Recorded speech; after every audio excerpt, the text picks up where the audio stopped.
Good day, ladies and gentlemen, and welcome to this semi-annual snapshot webinar brought to you by Satrix. My name is Ruan Uys, and I'm joined by Kingsley Williams, CIO at Satrix, and Nico Katzke, the Head of Portfolio Solutions at Satrix. Now, before we get started, just some quick housekeeping. We have applied for CPD points, and these will be sent to you via this platform. To qualify, you need to remain online for the duration of the webinar. Our platform also allows you to re-watch the webinar at any time by clicking on the link in your calendar, and you're able to download today's slides via the link on your dashboard. Please send us questions via the Q&A button, and we will either respond to you directly during the webinar or we'll follow up with you. Now, ladies and gentlemen, I'm very excited about the topics that we will be covering today. We'll look back at what has been driving markets and returns, how indexation has fared relative to active managers, and bust a very important myth about indexation. So let's get started. Now, Satrix is the largest indexation business on the African continent and serves as an important bellwether for the growth of indexation in our industry. Kingsley, I would appreciate if you could give us an update on the Satrix business. Very happy to, Ruan, and thank you for that wonderful introduction. I'm going to jump through to the next slide. And what you can see here is that our business continues to grow and attract the support of our existing clients and investors more broadly, as the evidence continues to create a strong case for having exposure to cost-efficient index tracking vehicles. Our AUM is now well in excess of 260 billion, with healthy growth across most of our capabilities. We also scooped more awards at the Salters earlier this year, again winning the coveted People's Choice Award for both local and foreign exchange-traded products.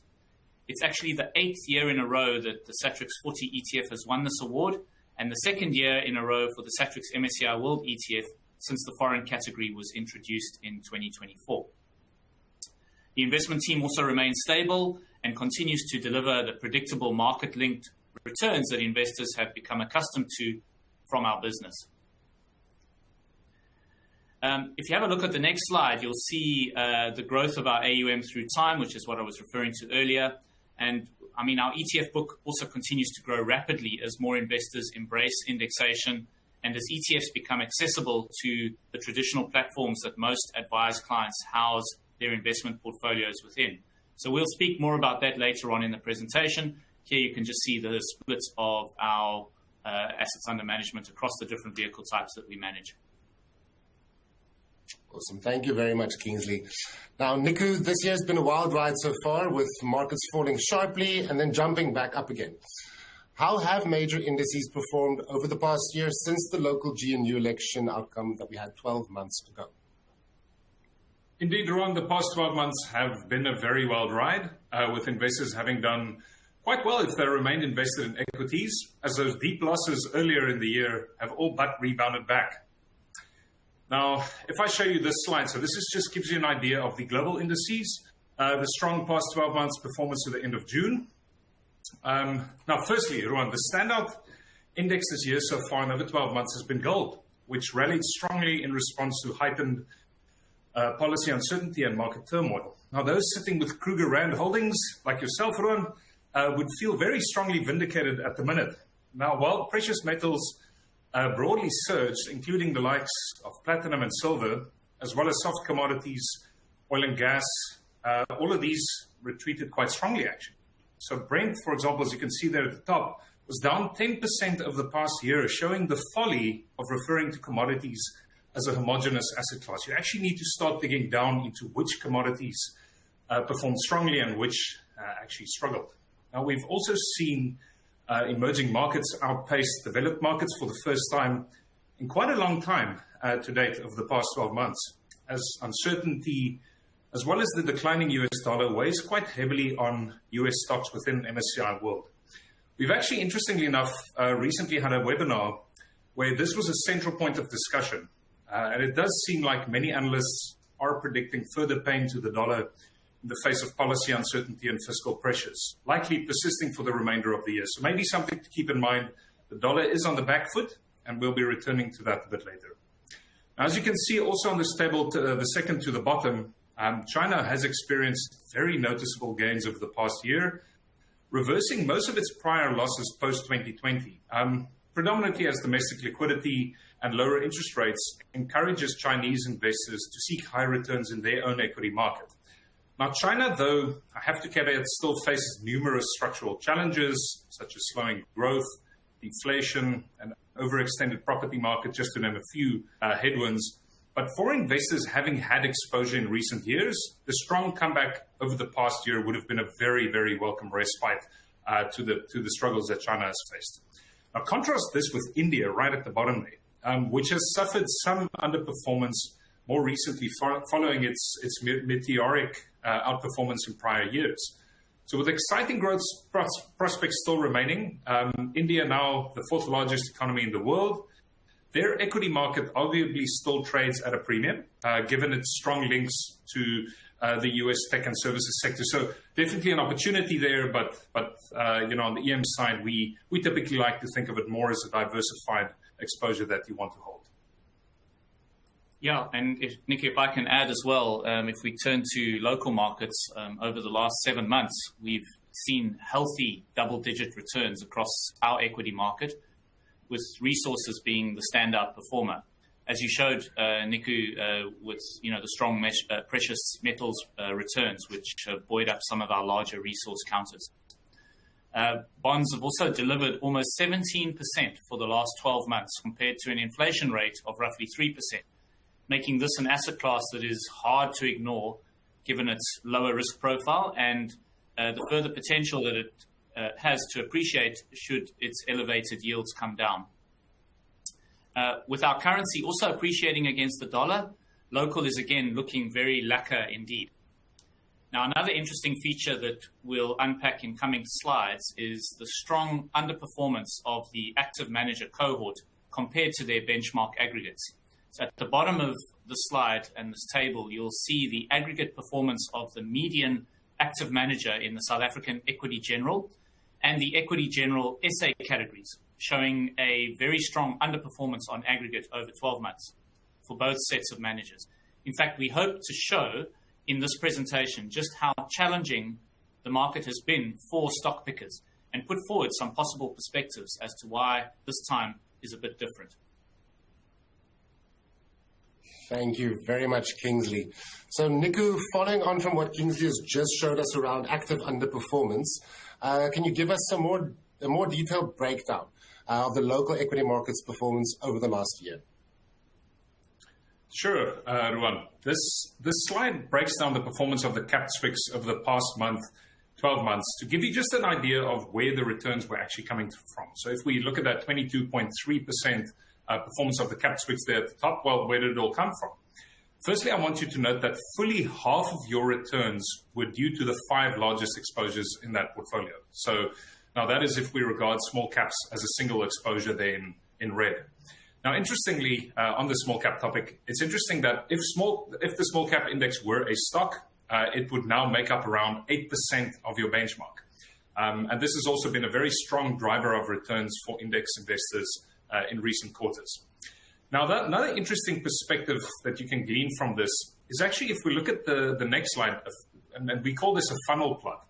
Now, what the funnel plot shows you, it breaks down the returns from the highest returning stock down to the lowest returning stock. And if you squint very, particularly, you can maybe make out the tickers.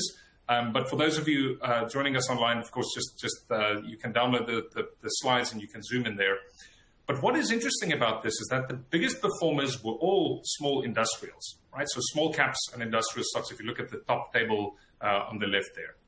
And your biggest subtractors, by and large, were actually resource stocks. Now, of course, barring your gold counters, like that ran like it's nobody's business. And if you recall a few slides back, we showed very strong performance of gold, certainly pulled up your gold counters. Now, it is immediately clear why it was so challenging for stock pickers in the last 12 months, as Kingsley alluded to. Now, this can be seen by comparing the benchmark performance of 22.3% to the median all-share stock return of 13%. Now, this means if you were picking stocks without consideration of the benchmark weights, your average stock return from those that you were picking would have been nearly half the index returns. So that really means it was a tough time to be picking stocks. Now, the median stock return, if we exclude those small caps, were even lower at 11.5%, meaning that if you were in the business of picking stocks and mostly considered mid and large caps, then you would have done very well to actually outperform this index by finding a more efficient combination of assets than what is in the Katzke. So it's been an interesting time. And typically, we don't see such a big difference between the index return and the median stock return. Right, Nico, so that's very interesting. So if only a few stocks are driving the returns, it becomes more difficult for the active managers to really perform relative to the index. So is this a very common situation? Should investors expect that active managers will have an easier time of it in the future? Yes, I'll jump in there, Ruan. I mean, that's a great observation. And what you'll see on this slide is that what we're showing here is the percentage of active managers that were able to outperform our retail class index funds through time on a rolling 3-year basis.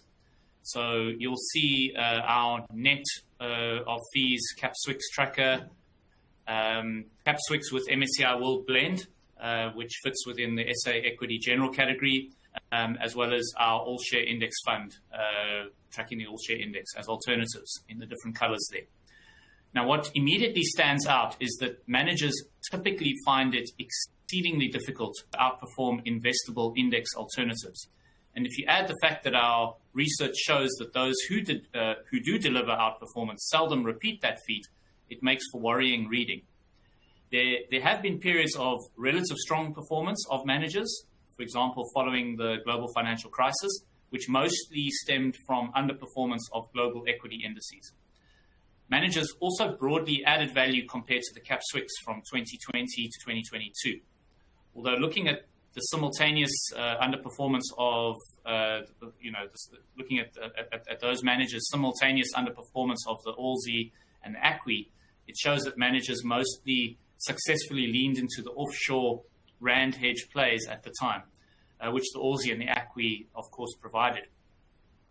Overall, though, the severity of active manager underperformance versus index alternatives is very noticeable. And we believe this speaks to there not only being a cost benefit to index investing.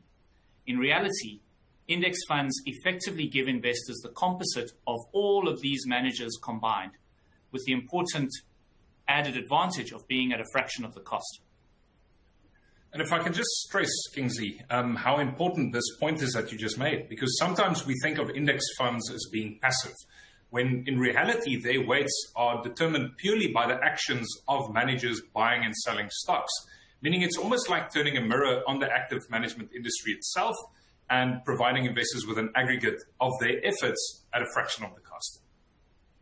Exactly. And for this reason, we believe managers generally struggle to consistently outperform the wisdom of crowds, which are reflected in index funds on a net of costs basis and at a very attractive cost point. Right. Thank you very much, gentlemen. So, Nico, you showed us that most stocks underperformed the benchmark last year, making stock picking very tough. How often do we see this situation play out? Yeah, that's an important question, Ruan, and one that we were eager to understand ourselves. So we drew up this plot which showed the percentage of stocks listed on the All-Share that outperformed the CapSwix on a rolling 3-year basis. Now, this slide we differentiate based on size indices, so mid, large, and small caps. Now, how you interpret this slide is that if the line is below the 50% level, it means more than half of the stocks in the different indices underperformed the CapSwix benchmark over 3 years. Now, as we alluded to with the funnel plot, if most stocks underperform the index, then it stands to reason that stock picking would have a really hard task of it, as most combinations other than the benchmark would deliver inferior results. Now, I want you to notice the period in the early 2010s where very few stocks actually outperformed the index. Now, this was mostly as a result of concentrated returns coming from a few large caps, the likes of which we are seeing in the US at the moment as well, with the tech stocks really bidding up the price of the S&P 500, as an example. Now, if you flick between this and the previous slide, one thing that you notice is you see a strong correlation between the likely benefit of stock picking and actual manager success. So, for example, that period between 2012 and 2017, where the majority of large, mid, and small cap stocks severely underperformed the Katzke, in those times, you do expect active managers to have a tough time of it. But despite this, the last 10 years, I want you to look at the period sort of from 2017 to today. And of course, because this is on a rolling 3-year basis, you really kind of, the last 15 years would make sense looking at it from about 2017 onwards. Now, over this period, it is slightly puzzling how managers have not delivered more strongly over this period. Because you see, for example, that most of the large caps were actually outperforming the index on an individual constituent basis. So picking amongst those, should have actually given stock pickers an edge over this time. Now, to us, this shows that even when the environment favors stock pickers, they still need to want to take the needed risk. And with the past few years since COVID having been extremely volatile, this begs for us the question to what extent most managers were actually willing to take on active risk in order to differentiate themselves sufficiently to beat the benchmark. Now, the next slide shows the performance of these same indices as a group versus the Katzke.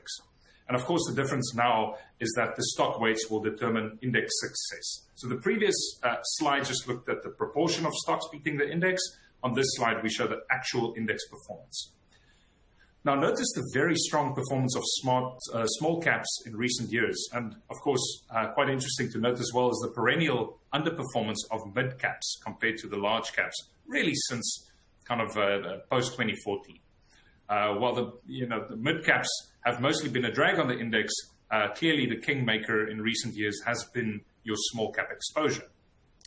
Now, looking at this from a sector level as well, here we show you the super sectors, so financials, industrials, and resources. And again, we look at it on a per constituent basis. What's the proportion of stocks outperforming the index over a 36-month period?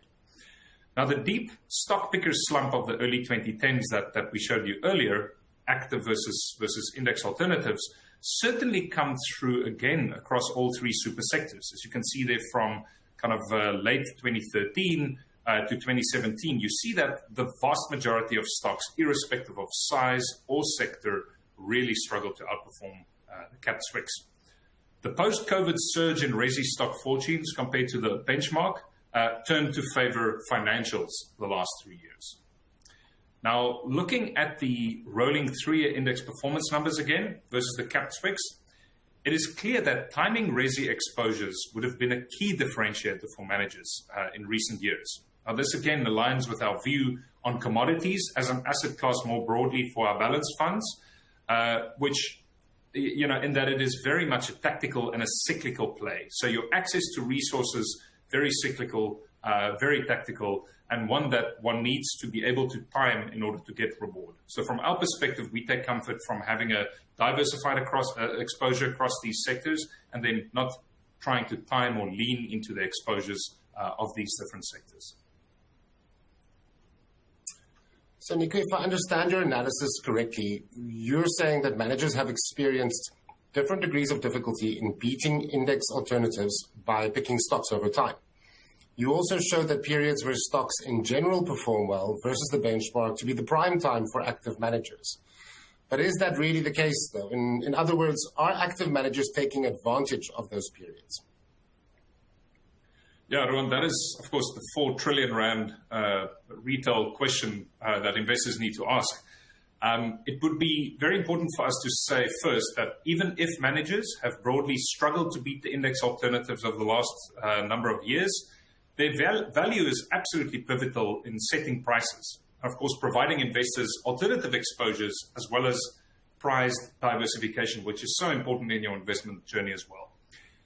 Now, interestingly, some point to index strategies' biggest weakness being that it is inflexible, particularly in reference to our inability to opportunistically change our weights based on news events.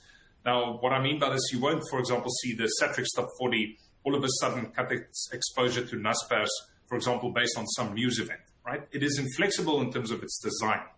But this inflexibility can actually be one of its greatest assets long term. by not frequently altering the weights, investors gain access to the underlying beta at the lowest possible cost point. So both from a management as well as from a trading perspective. So management and trading costs are very low. And so we believe actually that a consistent low-cost approach is critical to deliver value for clients long-term, especially in the core of their portfolio. Now, returning to your question, Ruan, on whether managers take advantage of opportunities when they present themselves. We previously showed you how much active share has actually declined in recent years, particularly post-COVID. So you recall in the previous half year, we actually showed that number decline from around mid-50s to low 40s, meaning that active managers have chosen to become less active relative to the benchmark. Now, at the time, we made the point then that our reading of why managers have become less active has been that investors are wary of taking risk in uncertain markets. Now, interestingly, though, this is exactly the time when managers should be looking to execute, right? After all, what is comfortable in investing is very rarely profitable. And so uncertainty breeds opportunity for active managers to actually differentiate themselves successfully. But of course, the reality of the matter is that getting it wrong is often more costly than the benefit of getting it right, because our market tends to reward performance more so than consistency in process, which perversely causes managers to be more defensive even when the opportunities present themselves. Now, to unpack this a bit further and give you some empirical analysis to kind of validate what we're saying, let's first see how sensitive our stocks are to the current global uncertainty that we are facing. Now, I want to show you, prior to looking at our market, I want to show you actually what BlackRock's recent observation has been looking at global stocks. And they showed that stock sensitivity to uncertainty has doubled since the pre-COVID period. Meaning that, and their conclusion is quite interesting, they conclude that managers today focus more on short-term data than on long-term data. And so they attribute this to macro anchors weakening, meaning previously accepted norms and financial truisms, things we regarded in the past as kind of fact in finance, are proving to be less reliable, which in turn makes managers more susceptible to changing course in the short term. Now, while this is quite interesting, we also believe one needs to distinguish between uncertainty and surprises, as the two often get easily deflated. So if I can use an analogy, if you'll excuse me there, Ruan, uncertainty is the kind of like the eerie violin playing in the background of a scary movie. You know, something scary is around the corner, but you don't exactly yet fully appreciate where the threat is coming from. Economic surprises, on the other hand, reflect how the market reacts to that threat once it is revealed. So, for example, the monster appearing on screen. Now, today we see heightened levels of uncertainty. In other words, the violin is playing and we know there's likely something ominous going to happen, although it is not yet fully baked into the data. So it effectively means that markets have not yet been surprised, but they are very cautious and very easily spooked. Now, the following slides that I want to show you now illustrate this perspective from a local perspective. So on the next slide, we show you the Global Uncertainty Index, right, which is a GDP-weighted measure of policy uncertainty in a collection of key developed market economies. Now, it is currently, as we sit here, at historically high levels, well above COVID levels. What's really interesting, if you look at policy uncertainty during COVID times, and now, I mean, it's well above what we saw in COVID. Now, think of why this is the case, right? Policy setting, and particularly the use of tariffs under Trump, have become an instrument of ideological alignment and far less tools of sound economic policy. I mean, it's bizarre to think that that is the reality, that it's a tool to align other countries ideologically to kind of what the US wants to put forward, and far less a tool of just, sound economic considerations. Now, this means that relying on US policy to actually reflect rational decisions is probably not a wise thing to do currently. And this greatly compounds the current uncertainty, right? And this does not bode well to asset classes more broadly. Now, let's consider this or compare this to the Citi Economic Surprise Index next, which measures the difference between consensus forecasts of economic numbers and their actual values. Now, from this, we actually see that the index is hovering at about neutral. Now, if you look at these slides together, so in other words, policy uncertainty being at historically high levels and the general consensus economic surprise index being more or less neutral, together this means that although the adjustment to COVID and ensuing policies was severe, as you see there between 2020 and kind of 2022, there are less reason to be pessimistic based on raw data. But as I alluded to earlier, the issue lies in uncertainty around policy and future events. And it is this uncertainty that is not boding well for various asset classes. And of course, I can preempt what you're going to ask now, Ruan, which asset classes are most affected by this uncertainty? So I want you to look at this slide. So firstly, this shows the popular CBOE VIX number, which tracks the price of insurance in US equities by measuring the implied volatility of traded 30-day S&P 500 options, right? So it means that this index is often held up as a broad equity market fear gauge. Now, 2025's uncertainty came through in elevated premiums, but it is still not near the COVID levels that we see today. So it's come down quite a bit. The really interesting area of concern is in the price of insurance on bonds, right? So I'm going to show you that next. So just conclude from this slide that equity market uncertainty, insurance on uncertainty is high, but it's not nearly as high as the same on bonds. So this slide shows the MOVE index, which you can think of as the VIX of bonds. In other words, the price of insurance for investing in bonds. Now notice how uncertainty in the fixed income space has been elevated for some time now, much more so than during COVID. And this is really interesting, right? And there's little evidence of uncertainty receding anytime soon in the space.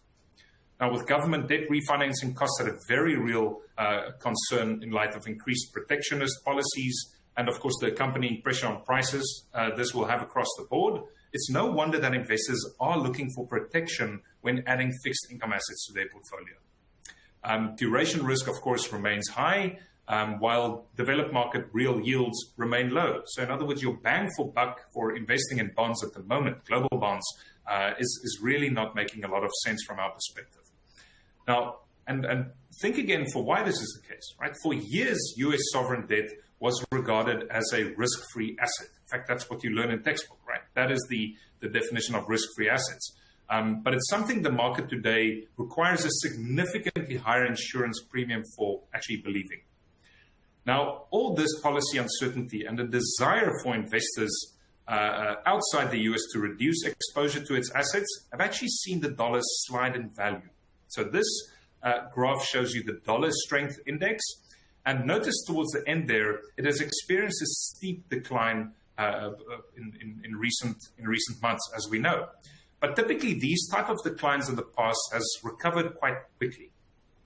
Now, many are suggesting that this time is a bit different, and that the higher US yields that we're seeing today will not make the dollar more attractive, because each of those spikes up, it gave a reflection that markets were moving back into US dollar assets.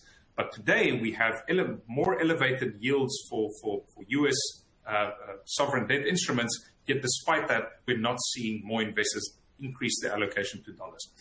In fact, if you recall, most market analysts at the end of 2024 were expecting 2025 to be a biggie for the buck, right? So they anticipated higher US fiscal spending and inflationary pressures from Trump-style trade policies. All of that will increase inflation and drive up yield, which in turn should make the dollar-denominated fixed income assets more attractive. But it's really interesting that this did not pan out as expected, with the pool of higher dollar yields not being enough to entice global investors to actually increase their already bloated exposure to US assets. And I think this is a very important thing to consider going forward for the remainder of the year, Ruan, how markets will digest any new surprises that might come from Trump's policy making. Absolutely uncertain, but are the markets going to be surprised going forward? Right, so lots to digest there. Thank you, Nico. Now, as you alluded to, the investment world has become a scary and uncertain place. And I can definitely hear the eerie violin playing. But what does this mean for local managers and our own stock sensitivities? Should we be equally concerned here in South Africa as well? Yeah, great question. So we replicated the BlackRock work And we show it on this slide using our own local equity market experience. So what we show you here is we measured the rolling 36-month regressions for all our listed stocks. And apart from controlling for market beta, we also included policy uncertainty indices, like the one that I showed you earlier. Now, we then summed the absolute values of those uncertainty parameters, and that gives you a sense of the sensitivity of our stocks to global measures of uncertainty. Now, and we do this on a rolling basis just to give you a sense of a time series of our local stock market sensitivities, reaction to global policy uncertainty. Now, from this, we see that the sensitivity of our all-share constituents to global uncertainty certainly spiked during COVID, but has since receded quite a bit. Now, this actually, interestingly enough, Ruan, ties very, very nicely into what we've seen from active manager positioning during this period as well. In that what we saw is that the average active share of active managers have come down significantly during the time of heightened uncertainty post-COVID, while it is picking up only marginally now towards the end, as you can see there at the bottom. Yeah, and so for us, Nico, this shows a broader reluctance from stock pickers to take advantage of opportunities made available through heightened uncertainty, which of course makes them less likely to outperform index alternatives if they're unwilling to take risks. Yeah, exactly. Now, that's absolutely the case. If there's a even though managers would want to use this opportunity to outperform, of course, getting it right can be quite severe. Because, as I mentioned earlier, our market puts a very high premium on performance, less so on process. Now, if we dig a bit deeper, on the next slide, we see that the resource stocks have been far more sensitive to global uncertainty, as one would expect, right? And have continued actually post-COVID to be highly sensitive to global uncertainty, more so than financials and industrials. Now, naturally, economic and trade policy uncertainty definitely weighs most on resources and industrials. And of course, at the bottom there, with local financials being more sensitive to other factors like local interest rates and currency fluctuations, more so than global trade machinations that we see play out currently. Now, we also see on the next slide, if we break it down in terms of its size dimension, we see that large caps tend to be historically more sensitive through time to global uncertainty. Again, as one would expect, these are bigger companies with bigger exposure to international markets. Although interestingly, small caps experienced heightened sensitivity to global uncertainty during the COVID pandemic.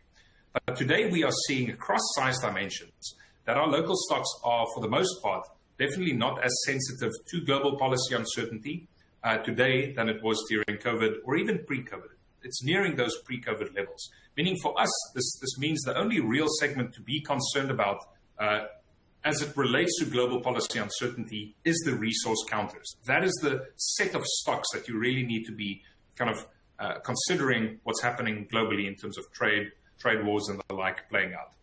For the rest of the stocks, it is clear that internal policies, the currency and local yields will likely matter more for the remainder of the year. So, Nico, where should stock pickers then look for potential ways of outperforming the index? Yeah, it's a good question, Ruan. Well, we have shown you now that, firstly, periods where the majority of stocks underperform the local index, then stock pickers generally tend to have a harder task on their hands.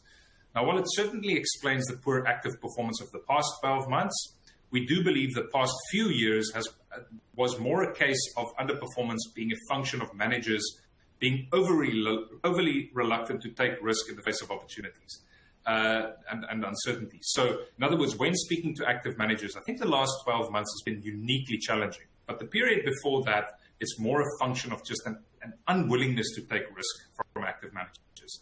Now, this led directly to a lower probability of net of fee value being added on average, simply because managers need to be active in order to recoup their fees. So what we're hoping is that active managers will become more active again, and that certainly has positive spillover effects to the efficiency of prices and the like.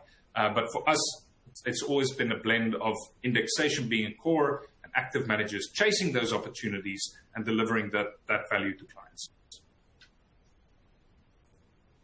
Thank you very much, Nico. So, Kingsley, how has this played out in the performance of your index funds versus the active managers over the different time frames? I'm really glad you asked, Ruan. Our index funds have actually performed extremely well compared to their respective categories, namely the recently launched ASISA South African Equity SA General for domestic-only equity funds, as well as the ASISA South African Equity General for equity funds holding up to 45% offshore. So these plots that I'm showing on the chart here show that our A1 class unit trust index funds delivered top quartile or close to top quartile performance over 1, 2, 3, and 5 years. I'll show you those on subsequent slides, with the blue line indicating a blend of our CapSwix and MSCI World funds. So if I move through to the next slide, what makes this strong relative performance even more interesting is that over all these periods, so we're looking at 3 and 5 year on this slide, over all these periods, markets have been particularly turbulent and uncertain, picking up on what Nico discussed earlier. Despite a contention that we sometimes hear from investors that during times of turmoil, being nimble and changing course is required. What this shows is, to us, is that even in choppy waters, staying the course and just sticking to a long-term plan can deliver compelling results. Now on this slide, this shows how our CapSwix unit trust, again the retail class, has fared against managers that only invest in local equities, which is more of a like-for-like comparison for this fund and that index. Here we again see strong performance, showing how hard it truly is for managers to outperform an index that is a summary of their efforts, but delivered at a fraction of the cost. We hope this provides peace of mind for you as advisors and for your clients, knowing that while you may not have selected the absolute best performer over a given period using index funds, you are very much avoiding being in the dreaded bottom half for a core part of your portfolio. And in addition to that, you have lowered the overall cost for your client, which provides a consistent and predictable source of outperformance relative to any of the other options you might be considering. Right. Kingsley, so, okay, your funds have performed very strongly, but there is an argument to be made that indexation is in a bubble, or so we hear from active managers and clients in the field. What are your views on this indexation bubble? Yeah, thanks, Ruan. It's an interesting question and an interesting philosophical debate. And we do sometimes hear from advisors who have presumably heard from other asset managers that indexation is in a bubble. This is a strange statement for a number of reasons. And first, we need to just clarify that indexation take-up in South Africa is nowhere near levels that we see abroad. But even in markets where the share of indexation is much larger than the active share or the active management cohort, like the US, for example, we simply don't see any evidence of inefficiencies created as a result. Goldman Sachs, in fact, conducted research on this very question globally and found that indexation does not lead to greater market inefficiency, despite what may seem an obvious conclusion to draw. This slide actually shows their findings, but in summary, they find that stocks that have a high proportion of their float in an index tracking fund versus those that don't do not display any market distortions in their pricing. They find no evidence of market momentum being created due to a higher use of indexation and no resulting higher correlations either.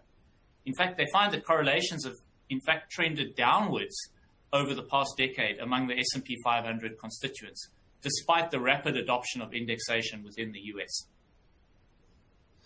Yeah, if I can jump in here, Kingsley, and it's a fascinating study. I do recommend your listeners to click on that link and just read their study, because their initial hypothesis was to show that indexation creates distortions, but in fact they concluded it does not. And I think part of the reason we need to take a step, Ruan, and ask why we think indexation causes distortions and momentum in the first place.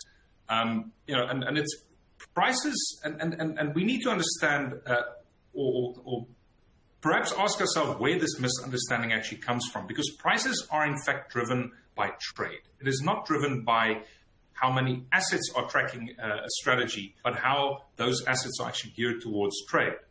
So even though it seems perfectly plausible that the higher share of AUM tracking an index should lead to those constituents in the index to their prices being driven up, but it fails to, this sort of logic fails to appreciate what is happening to the assets actually tracking an index. So if an investor invests in an index, like for example the S&P 500 or the Capex, then their assets are being traded into those positions on a one-off basis. Thereafter, it does not need to trade much at all. For example, if you invest 1 billion Rand in the JSE Top 40, and let's say Capitec shares rally through the quarter, it does not mean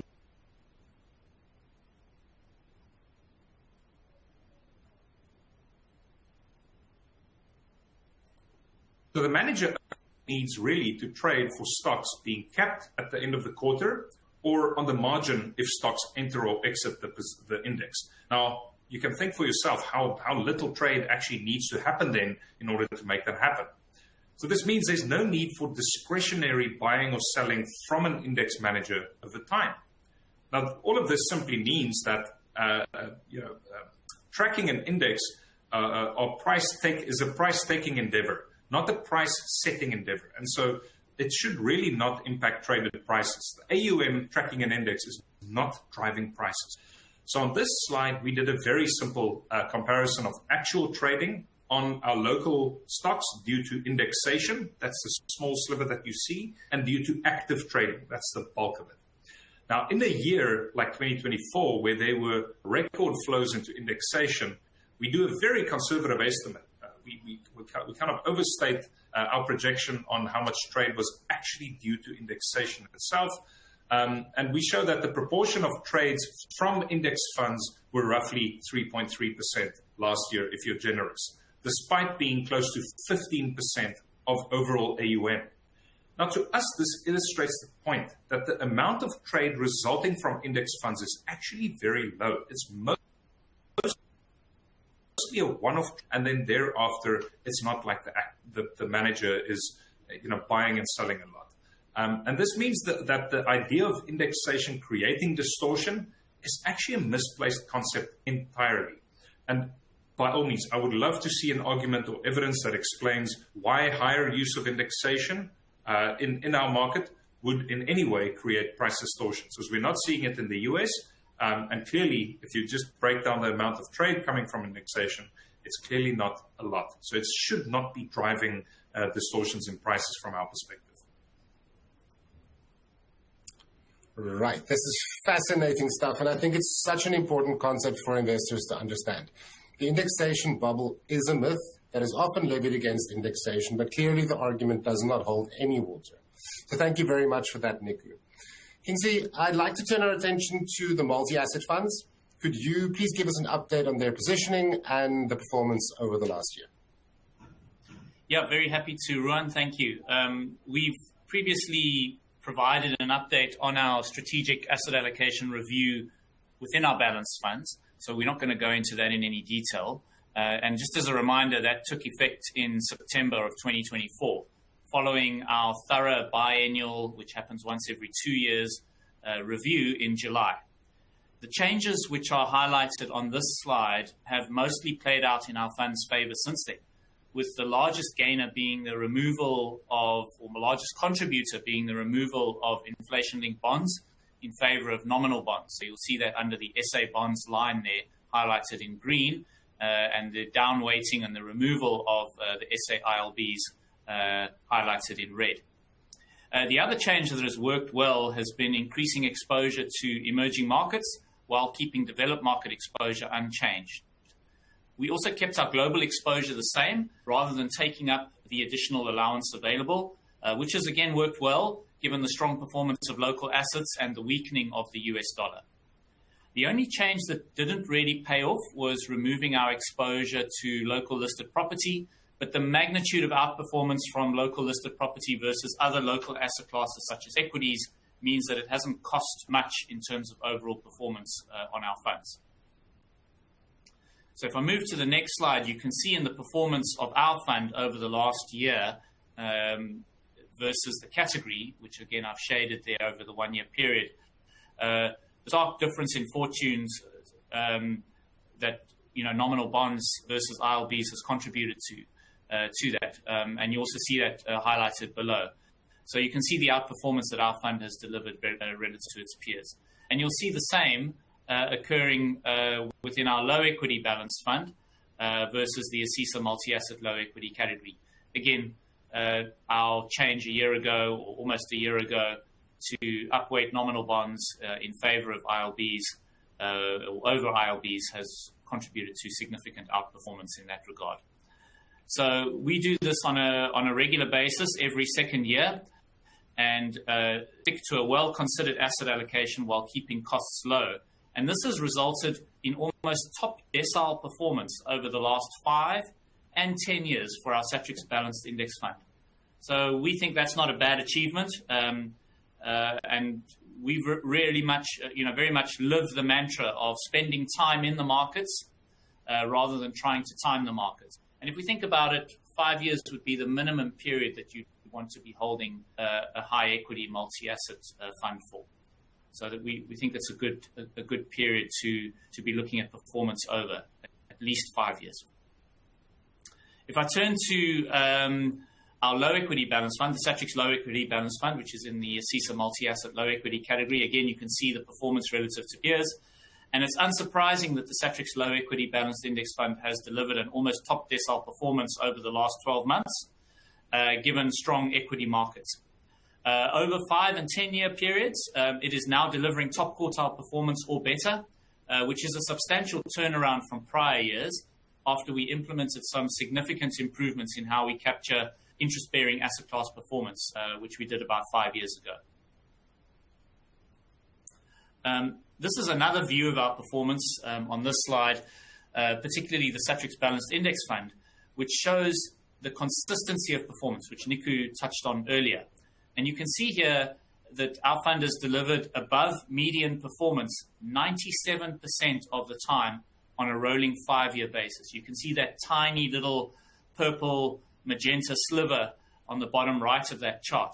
That's the time that it hasn't been in the top half.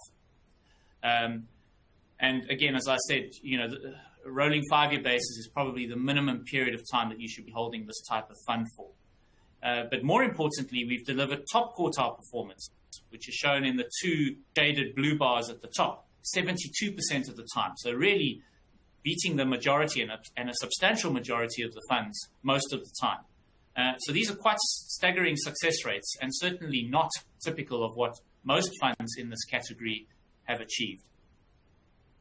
On the next slide, you can see this as well, where we've plotted the consistency of our rolling 3 year returns in relation to other funds in this category, in the high equity category, where only 5 other funds have managed to deliver a similar profile of consistency.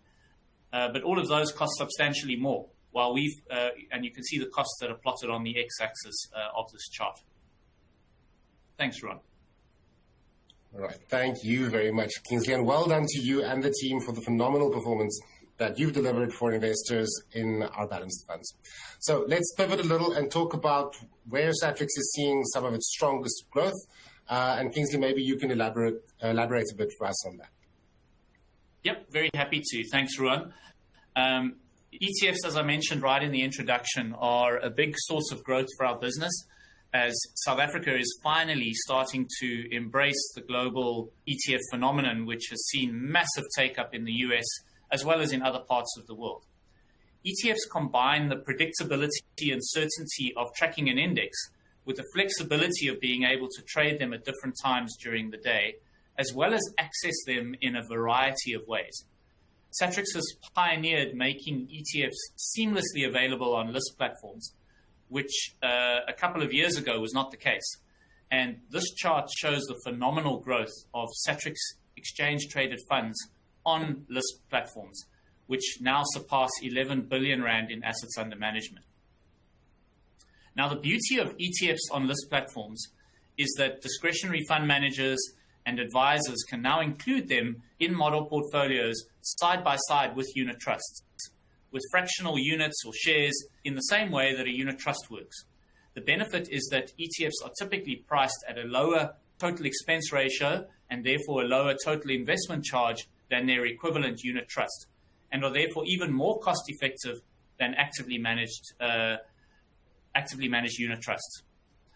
The other benefit is that there is a much wider range of investment choice among ETFs than indexed unit trust, especially for global investment strategies. So this gives DFMs and advisors more options to differentiate their investment proposition for clients and tailor it to their client-specific needs, while also remaining competitive from a cost perspective. ETFs are now available on almost all major list platforms. So if you're an advisor and haven't yet considered allocating to an ETF on your client's behalf, please check your list platform for availability, or ask your DFM whether they have considered ETFs for your model portfolios that you use to construct your clients' portfolios and manage your clients' assets. If a particular ETF is not available on your list platform, please get in contact with your Satrix account representative. That would be Ruan and his team, so we can get that ETF added to the platform for you. Thanks, Ruan. Awesome. Thank you, Kingsley. Those are some incredible numbers that you're showing for the lists. Nico, how does this stack up when you look at the CIS vehicles? Are investors accessing indexation more broadly? Yeah, it's a great question. We're indeed seeing a similar trend for index strategies across the board. So not only ETFs and not only ETFs on lists, but really across the board, Ruan. This slide shows flows into ETFs excluding commodities. And you can see a growing number of investors are actually accessing this class of investment vehicle. Now, in the blue line, I show you our share of these flows. And this is quite very healthy as well. So speaking to our broad and our cost-effective offering in the ETF space that we do provide clients, and we're very happy to see that there's increased uptake. And we believe there's more room for this segment of the market to grow as well. Index strategies in unit trust form also continues to grow in South Africa as well, suggesting that it's not only the investment vehicle that is attractive, but more so that index strategies themselves are becoming more and more attractive. Now, contrast this to flows into active unit trusts, and it certainly speaks to clients looking to add low-cost alternatives and that consistency that Kingsley spoke about, to add that to their portfolios as a low-cost and consistent core. But before anyone looks at these numbers and kind of concludes that active is on its way out, let's just remind ourselves of the split between active and indexation on the next slide. Now, this slide shows us that at present, at the minute as we sit here, the AUM within the CIS space across the different ASISTA categories suggests that only about R1 out of 10 actually utilize indexation. So it's hard to make a case for it being overused or sort of in bubble territory, as I explained earlier. Firstly, because the bubble component doesn't really make sense. But secondly, in South Africa, it's nowhere near the levels of index adoption that we see in Europe or US, where rules-based investment strategies are utilized far more. In fact, in the US, more than half of equities are managed in some form of indexation, and in Europe, that's just over a quarter. Nico and Kingsley, you've shared some great insights today, which I certainly believe will challenge some of the more deeply held biases we still encounter and equip advisors and portfolio constructors to provide a sound rationale for why indexing should form a significant part of their clients' portfolios. Kingsley, I'll leave any final thoughts over to you. Yeah, thanks very much, Ruan. And without getting too philosophical, I am now firmly in the second half of my working career. Perhaps next time we can do a poll for our listeners to guess my age and see whether the law of large numbers holds true. But alas, I digress. You don't look a day over 60, so no one will guess. Yeah, thanks, Nico. The check's in the post. But I do find myself thinking more about my work post or rather my post-work life. So let's not call it retirement at this stage. But And in particular, the key question is how much will be enough to ensure that I will be able to provide for my family's needs, as well as enjoy the flexibility that stage will hopefully allow. While I certainly haven't built up a big enough nest egg just yet, I am starting to see the power of compounding work its magic. While we aren't technically in the longest bull market, that ended with COVID, the COVID market drawdowns and the more recent Trump slump that we had in April of this year are all but a distant memory. I've personally found that remaining invested, rather than agonizing about the next impending crisis, a great strategy to unlock the power of compounding growth. I've also found that being invested with index-based funds has freed me up to focus on some of the other, and in my view, often more important matters related to building wealth, such as optimal asset allocation, tax efficiency, estate planning, etc. These can potentially have a much bigger impact on your return than whether you choose the right fund or not, and it is where good financial advice can have a massive benefit. Embracing the Satrix mantra of own the market within your own financial journey and portfolio can help you stay the course when the inevitable market corrections come our way, without the anxiety of worrying whether you have chosen the correct fund or whether your manager is correctly positioned and sticking to his or her stated investment philosophy. At Satrix, we completely endorse financial advice and the value that it can add, not least of which is the rational coaching role that you as advisors provide to your clients to keep them on track with their financial journeys. Yes, there is uncertainty, undoubtedly. Yes, the world may seem upside down, even now at times, but the fundamental laws of economics, of supply and demand, and of risk-reward don't change. So to our advisors and portfolio constructors who have embraced Satrix and the funds that we offer, we want to extend a hearty thank you from all of us. We relish the opportunity to continue working with you and consider it an honor to be part of your clients' portfolios and growing your clients' wealth today and hopefully for decades to come. Ruan, over to you. Thank you. Thank you so much for that, Kingsley and Nico. And thank you to everyone who's joined us online. We have included our full fund taxonomy in the slides, in the appendix to the slides that we have online. And where you have any questions, you're more than welcome to reach out to myself or to your account executives directly. Thank you very much for your time, and goodbye.